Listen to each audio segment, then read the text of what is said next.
Cumprimentos, amados, com a paz do Senhor. Sejam muito bem-vindos à nossa terceira videoaula das nossas lições de juvenis. Nesse trimestre estamos fazendo uma viagem pelo Novo Testamento e hoje vamos entender um pouquinho mais de detalhes sobre o Novo Testamento. Vamos saber de que ele possui 27 livros e que esses 27 livros são divididos em categorias e que cada categoria tem os seus livros específicos.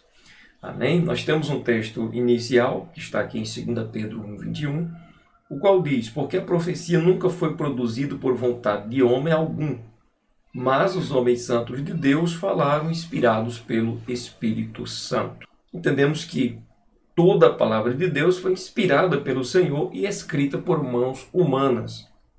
Isso é um detalhe. Existem até algumas pessoas que criticam a Bíblia e dizem que não acreditam porque foi escrito por mãos humanas. Ora, isso é bem estranho. Você não crede que Deus possa usar pessoas para falar com outras pessoas. O Novo Testamento foi inspirado por Deus, escrito por mãos humanas, é composto por 27 livros que são organizados didaticamente em 4 categorias.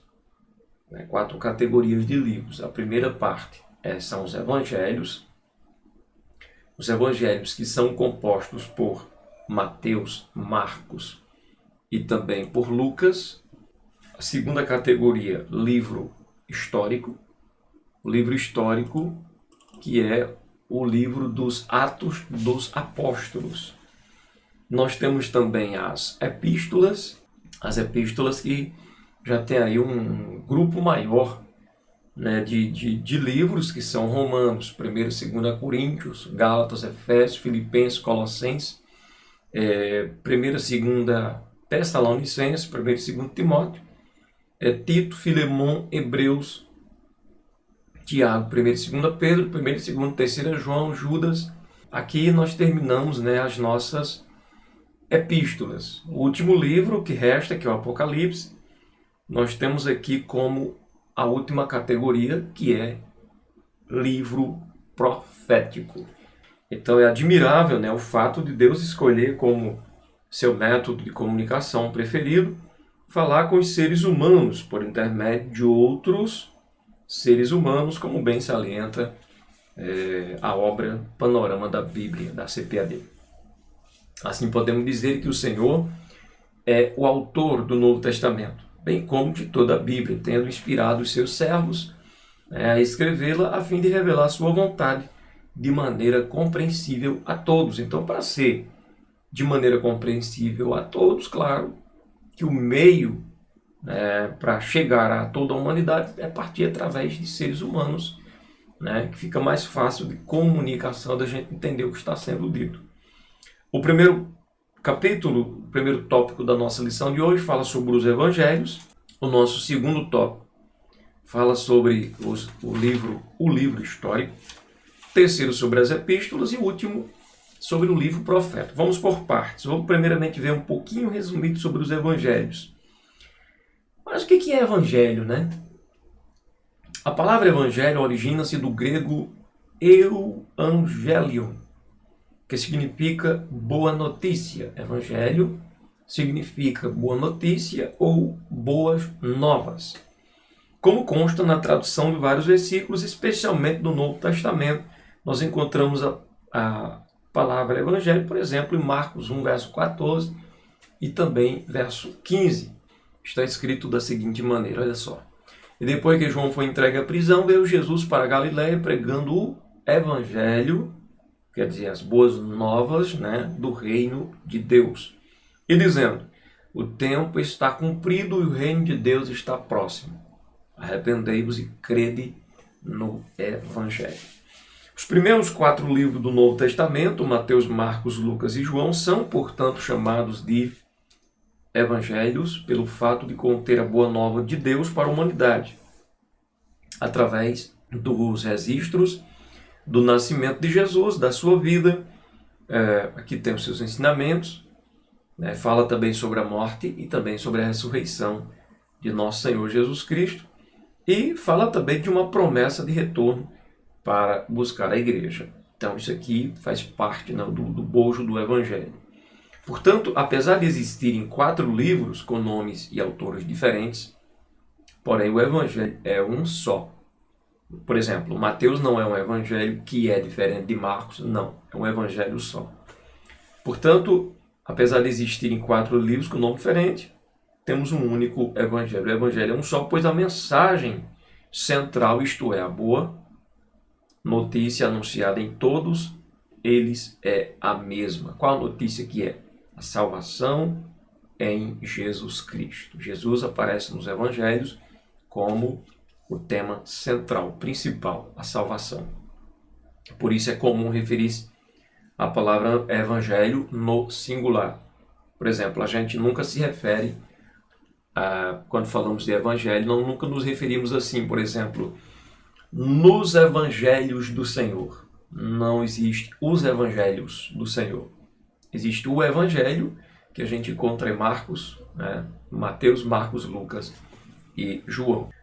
Por exemplo, há quem prefira dizer o Evangelho de Jesus Cristo, segundo escreveu Mateus, no lugar de apenas o Evangelho de Mateus. A mesma colocação é feita para os livros de Marcos, Lucas e também João.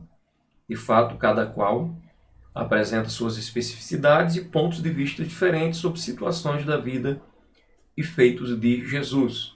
Contudo, não são versões contraditórias, mas sim convergentes e complementares. Observe o detalhe, o autor coloca convergente, não divergente. Por exemplo, Marcos não diverge de Mateus, ou Mateus de Marcos, nem o Lucas diverge de Mateus, nem o João diverge dos primeiros 3. Pelo contrário, eles convergem. O que o ensina concorda com o outro, e o que o outro acrescenta complementa o primeiro. Enfim, é uma completude. Os livros que aparecem aí trazendo o Evangelho do Senhor. As diferenças estão na forma, né, como as informações foram coletadas e os textos produzidos. Enquanto Mateus e João testemunharam os acontecimentos que registraram, por exemplo, Marcos e Lucas escreveram a partir de pesquisas e testemunhos de outros discípulos do Mestre. Agora nós vimos resumidamente aqui sobre os evangelhos, ou sobre o evangelho, né, que está nos 4 livros que foram citados. Agora vamos ver a segunda parte, que é chamado de livro histórico. Embora os evangelhos estejam repletos de relatos de história, apenas Atos dos Apóstolos é categorizado como livro histórico. O seu nome remete às ações dos apóstolos, do Senhor e dos primeiros cristãos convertidos, bem como ao avanço e propagação do Evangelho de Jesus entre judeus, principalmente gentios. Os relatos iniciaram-se logo após a ascensão do Senhor aos céus, seguidos também aí a sua ressurreição. O contexto é de intensa perseguição aos cristãos, né? Os Atos esse livro que traz o nome de Atos dos Apóstolos vai estar registrando essas coisas, né? Esses acontecimentos, perseguições, martírios, ao mesmo tempo que vai estar registrando também a expansão do Evangelho, até mesmo a capital do Império Romano, né? Até mesmo ali ao César. É registrado um contexto de intensa perseguição aos cristãos, mas também de grande comunhão entre os crentes e o mover de Deus por meio do derramamento do seu Espírito Santo ali no dia de Pentecoste. É em Atos que temos o registro da escolha dos primeiros diáconos, no capítulo 6, do 1 ao 7. Temos também o registro da morte, né, de Ananias e Safira, os quais mentiram ao Espírito Santo.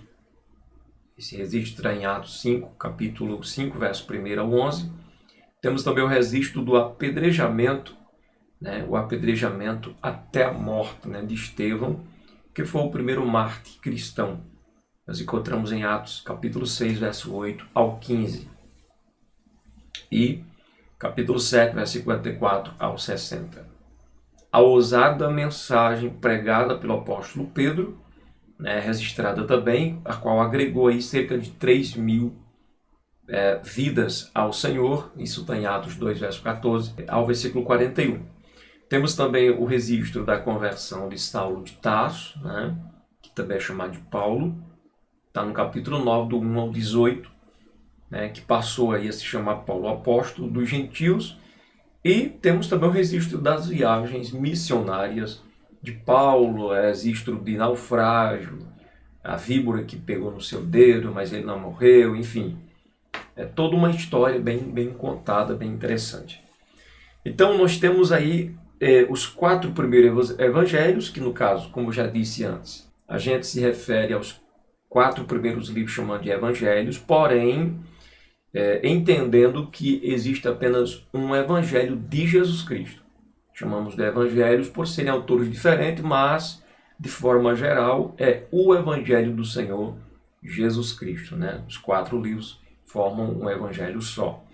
Vemos também aqui sobre o livro histórico, que é Atos dos Apóstolos, que conta a história inicial, a trajetória até certo ponto da igreja primitiva, tudo que envolvia as perseguições, os triunfos, as vitórias, né, as conquistas, enfim. E agora vamos ver resumidamente sobre as epístolas, que é a terceira divisão, né, a terceira categoria aqui da divisão dos livros do Novo Testamento. Primeira divisão, Evangelho. Segunda, livro histórico. E a terceira, epístolas. Epístolas, cartas ou missivas. Assim são chamados 21 dos 27 livros do Novo Testamento. Tratam-se de textos escritos e enviados a pessoas individualmente e também a grupos, no caso igrejas, com o intuito de instruir, consolar, animar e exortar os destinatários a uma vida de santidade e de serviço ao Senhor. Enquanto os evangelhos apresentam as boas novas de Jesus, a sua vida e ministério, as epístolas explicam os efeitos do ministério de Jesus, a vinda do Espírito Santo e a propagação do Evangelho em Jerusalém, na Judéia, Samaria e, como o texto diz em Atos 1 e 8, até os confins da terra e no mundo inteiro, no mundo gentil, né? Convertido a Cristo e transformado pelo seu poder, o apóstolo Paulo é um dos autores com o maior número de cartas escritas. No total, Paulo escreveu aí 13 cartas, não é isso? As demais cartas estão divididas entre as autorias, por exemplo, do apóstolo Tiago, que escreveu uma, do apóstolo Pedro, que escreveu 2, do evangelista João, que escreveu 3 cartas. Temos também uma epístola cujo autor é desconhecido, que é a carta aos Hebreus. Alguns imaginam que seja o Paulo, outros acreditam que seja mais o Apolo, mas porém ninguém pode conceder nenhuma afirmativa. Não tem como afirmar que é um ou outro, ou quem sabe uma pessoa totalmente inimaginável, não sabemos. O que sabemos é que a carta aos Hebreus é um conteúdo riquíssimo, maravilhosíssimo, apresentando a obra de Jesus perfeita de redenção em nosso lugar. E temos também Judas, que é a nossa última. Judas, que é irmão de Tiago, escreveu uma carta, que inclusive é um texto bem curtinho, mas também riquíssimo de conhecimento. Em linhas gerais, as epístolas abordam assuntos como justificação pela fé em Jesus, e são os temas abordados nas epístolas. Por isso que é bom ler a palavra de Deus completamente, porque olha, tem muito tesouro. Justificação pela fé em Jesus, fala também sobre salvação pela graça, fala-se também nessas epístolas sobre dons espirituais e ministeriais, fala sobre unidade e diversidade, fala sobre ressurreição e esperança da vida eterna, fala-se também sobre o amor a Deus e ao próximo, nos alerta sobre as obras da carne, mas nos apresenta que existe o fruto do Espírito, fala também sobre as falsas doutrinas, nos apresenta quais são os deveres familiares, que a gente poderia resumir rapidamente aqui, já que não estão tratando de família, mas sobre os deveres familiares. O esposo ama a esposa submete-se ao marido, filho respeita pai, pai respeita filho, é maravilha, é bênção de Deus. Fala também sobre o espírito do anticristo, fala sobre a corrupção dos últimos tempos, que você está vendo já acontecendo. Todos estamos vendo isso acontecendo, quer dizer, a palavra de Deus está se cumprindo. Corrupção, dos últimos tempos.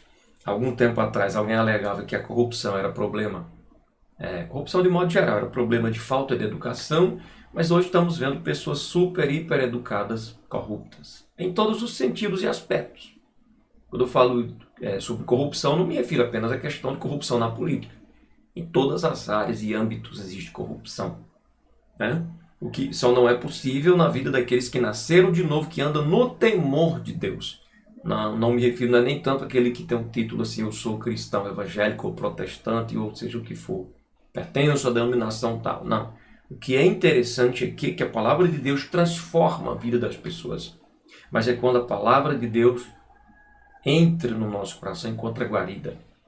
Não é quando nós queremos usá-la para o nosso bel prazer. Tá certo? Corrupção fala também, dentre outros temas válidos, né? E enriquecedores para a igreja em todas as épocas e locais. Contudo, por serem documentos oficiais endereçados às igrejas em situações específicas, também há questões particulares, culturais e regionais que precisam ser compreendidas e adequadamente contextualizadas, conforme alerta o livro Panorama da Bíblia, ditado pela CPAD. Quarto e último ponto fala sobre o livro profético. Qual que é o livro profético do Novo Testamento? Apocalipse, que significa revelação. O livro de Apocalipse está para o Novo Testamento, assim como Daniel e Ezequiel estão para o Antigo Testamento, pois também traz revelações sobrenaturais da parte de Deus para o seu povo. Nele também constam cartas destinadas às igrejas, com exortações ditadas pelo próprio Senhor ao apóstolo João em visão quando este estava preso na ilha de Patmos. O Apocalipse foi escrito tendo finalidade de consolar e fortalecer os irmãos que estavam sob grande perseguição por parte das autoridades da época. Tido como um livro de difícil interpretação por ser repleto de simbologias, Apocalipse tende a causar medo em muitos por conter revelações a respeito de terríveis seres do mal que subjugam o mundo, como por exemplo, capítulo 13 fala sobre a questão da besta. Veja bem, eu já passei por essa experiência. Apocalipse já me meteu medo, muito pavor. Eu lembro que aos 11 anos, 12, 13 anos, dentro desse período, eu tive acesso a uma Bíblia da minha avó, uma Bíblia bem enorme mesmo, muito antiga, inclusive as folhas já como pergaminhos, né, amarelados e as bordas querendo assim se estragar, já se desintegrando. Mas mesmo assim, curiosidade, fui ler esse livro. Só que aí, como eu tenho algo comigo que quando eu pego um livro, eu não olho logo do início, eu pego lá do final para trás, para ver o que está já no final, eu peguei Apocalipse. Comecei a ler o Apocalipse, achei interessante, sentei, deitei ali, lembro que no meu quarto tinha uma rede, eu deitei numa rede e fui ler o Apocalipse. Eu li quase todo, eu fiquei tremendo naquela rede. E eu pensei comigo, como que eu vou escapar de tudo isso? Fiquei preocupado, fiquei triste. Bem, mas passou a vida, passou-se o tempo, era apenas uma adolescente, cheguei à conversão aos 16 anos, e ao compreender a palavra de Deus, entendi que Apocalipse não foi escrito para meter medo. A finalidade desse livro profético não é meter medo na humanidade, não é meter medo nas pessoas. Ele está mostrando e revelando que o mal terá um fim, haverá um desfecho final. O mal chegará a avançar sobre a face da terra, porém, esse mal não terá êxito nem domínio total sobre os filhos de Deus. Entendemos que o Apocalipse mostra um livro, na verdade, cheio de muita esperança, porque é ali que fica registrado a derrota final do inimigo que causa tanta dor na humanidade. É ali que a gente encontra a ascensão do reino de Deus ao seu nível máximo, a aniquilação, digamos assim, desse domínio de trevas, de corrupção, a destruição do reino do anticristo, o inimigo é amarrado, no final de tudo ali. Enfim, é muita coisa envolvendo aí a derrota do império das trevas e o triunfo do reino de Deus. Porém, Apocalipse tem uma coisa que eu vejo que é muito central no Apocalipse. Bem-aventurado aquele que lê, aquele que ouve e aquele que guarda. O segredo da vitória está aqui, para ninguém ficar assustado com o Apocalipse. É preciso ler, é preciso ouvir e é preciso guardar a palavra de Deus. Aí não há do que ter medo, porque a Bíblia diz também em Apocalipse de que vencerão aqueles que estão com o Cordeiro. Quer dizer, quem estiver com Jesus vai triunfar, vai vencer. Então não há o que ter pânico desde que você esteja com Jesus. Então, tido como um livro de difícil interpretação, tal, isso que eu já li. Fala também sobre a ira de Deus derramada sobre os que rejeitam, né? Veja que está dentro do contexto que eu estava falando. Rejeitaram o sacrifício de Jesus. Contudo, não são apenas mensagens de juízo divino que encontramos no livro. Ele também fala de esperança, do Cordeiro de Deus com os remidos, sobre as vitórias de Cristo contra a besta e falso profeta, né? Fala sobre a prisão de Satanás. Eu acredito que é tudo que todo ser humano que entende a respeito deseja, é que o diabo seja preso. Porque aí não vai haver mais digamos assim, as tragédias que estão acontecendo hoje.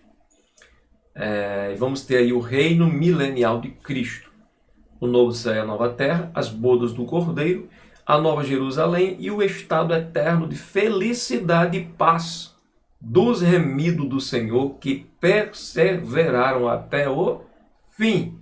Então nós concluímos falando que é necessário estar em Jesus e estar nele até o fim, porque tem algo muito bom e especial esperando por você. Tá bom? Então tudo isso aqui está dentro do livro do Apocalipse. Concluímos dizendo que, como Paulo recomendou ao seu discípulo Timóteo, né, hoje o Senhor também nos conclama a permanecer fiel às sagradas letras que tem aprendido e que podem torná-lo sábio para a salvação, não apenas a sua, como também a de muitos, para os quais você a anunciará. E não apenas com palavras, mas com a sua maneira de viver, segundo o legítimo discípulo, isto é, imitador de Cristo. Independente da sua idade. Se você é um adolescente, se você é um jovem, está entre adolescência e juventude, no caso está em fase de juvenil, aí, dos 15 a 17 anos, é uma fase de muitas descobertas, de muita transformação, de muita energia, mas vamos usar essa energia a favor do reino de Deus, para dar honras e glória ao nome de Jesus, porque se a gente não deixar, não ceder, não colocar diante de Deus as nossas energias, o mal poderá fazer uso dessa sua energia para a propagação do seu reino de trevas, né, para a destruição da paz, da harmonia entre as pessoas, mas na verdade Deus quer te usar para você ser uma bênção nas suas mãos, tá bom? Então, Deus abençoe a tua vida. Até a próxima aula em nome de Jesus.